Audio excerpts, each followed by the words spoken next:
Episode 125, Jonbenet Case, The Three Theories. Okay, in this episode, we're going to present three theories. Detective Lou Smit's theory, Detective Steve Thomas's theory, and then Nancy Drew's theory.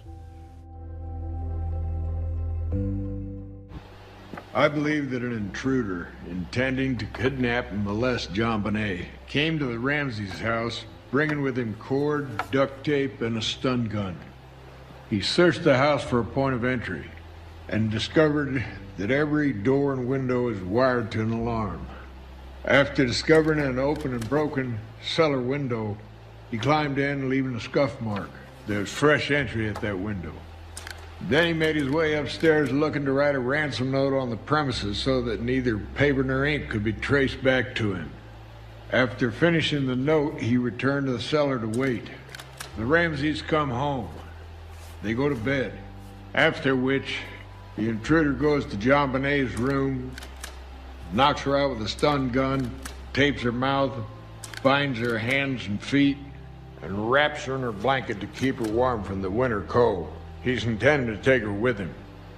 Scared that an alarm might go off if he opens the door to the outside, he returns to the basement with Jonbenet. She wakes up and screams. He silences her with his flashlight, quickly takes the cord used to bind her feet, makes a garrote, kills her, and hides her in the wine cellar. Then, using a suitcase to stand on, he leaves by the same window he came in through.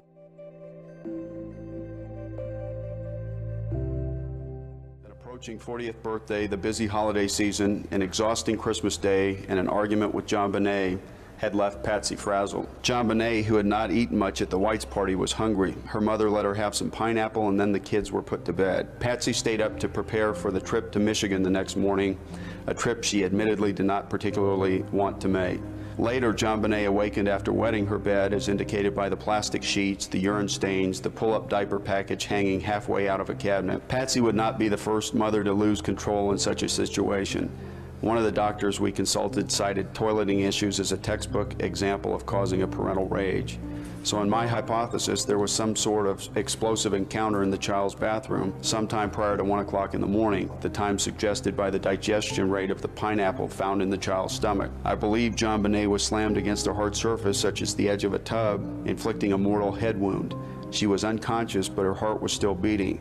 Patsy would not have known that Jonbenet was still alive because the child already appeared to be dead. The massive head trauma would have eventually killed her. It was the critical moment in which she had to either call for help or find an alternative explanation for her daughter's death. It was accidental in the sense that the situation had developed without motive or premeditation. She could have called for help but chose not to. An emergency room doctor probably would have questioned the accident and called the police. I believe panic overtook her. John and Burke continued to sleep while Patsy moved the body of Jonbenet down to the basement and hid her in the little room. Patsy needed a diversion and planned the way she thought a kidnapping should look. At some point, she drafted the long ransom note. By doing so, she created the government's best piece of evidence. She then faced the major problem of what to do with the body. Leaving the house carried the risk of John or Burke awakening at the sounds and possibly being seen by a passerby or a neighbor. Leaving the body in the distant, almost inaccessible basement room was the best option. As I envisioned it, Patsy returned to the basement, a woman caught up in panic, where she could have seen, perhaps by detecting a faint heartbeat or a sound or a slight movement, that although completely unconscious, Jonbenet was not dead. Others might argue that Patsy did not know the child was still alive. In my hypothesis, she took the next step, looking for the closest available items in desperation. Only feet away was her paint tote. She grabbed a paintbrush and broke it to fashion the garrote with some cord. Then she looped the cord around the girl's neck. In my scenario, she choked Jonbenet from behind with a grip on her broken paintbrush handle, pulling the ligature.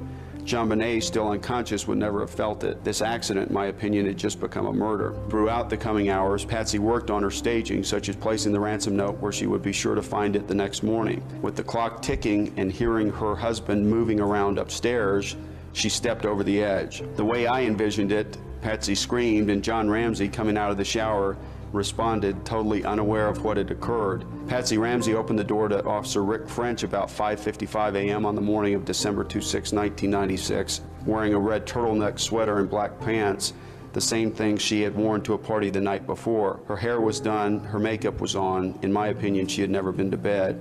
The diversion worked for 7 hours as the Boulder police thought they were dealing with a kidnapping. John Ramsey, in my hypothetical scenario, probably first grew suspicious while reading the ransom note that morning, which was why he was unusually quiet. He must have seen his wife's writing mannerisms all over it, everything but her signature. But where was his daughter? He said in his police interview that he went down to the basement when Detective Arndt noticed him missing. I suggested that Ramsey found Jonbenet at that time and was faced with the dilemma of his life. During the next few hours, his behavior changed markedly as he desperately considered his few options: submit to the authorities or try to control the situation. So when Detective Linda Arndt told him to search the house, he used the opportunity and made a beeline for the basement. Then, tormented as he might be, he chose to protect his wife.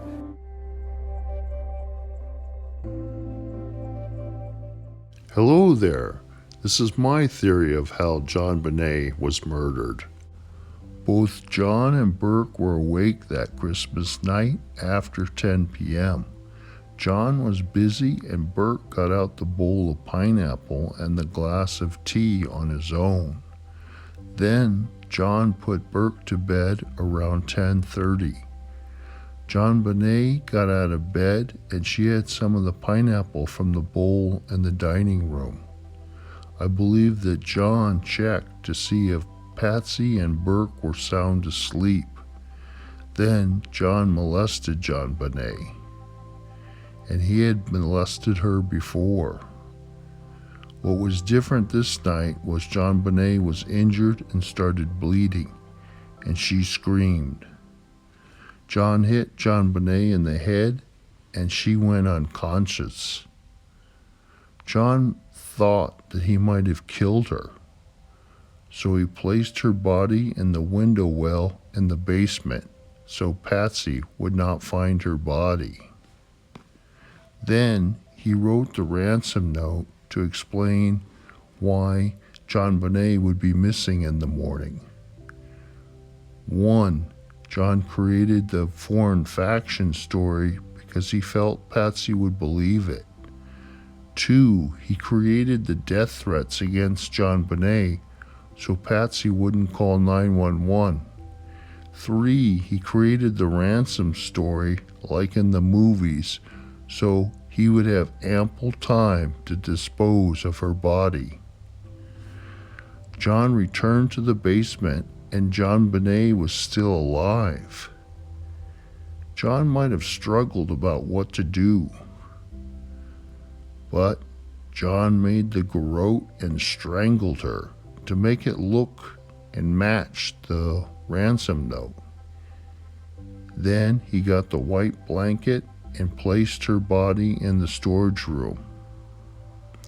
In the morning, John attempted to put her body inside the suitcase, but it wouldn't fit. John's plan was to dispose of her body before he withdrew the $118,000 from the bank. He would return home and the Ramseys would not receive a call from the ransomers, and he would call the police afterwards.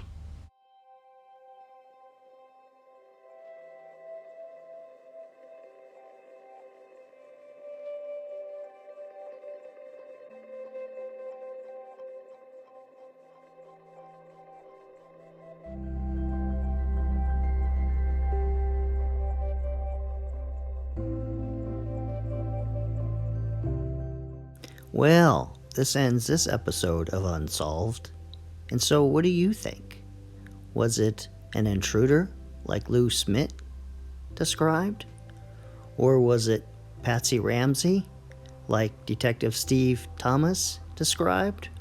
Or was it John Ramsey like yours truly described?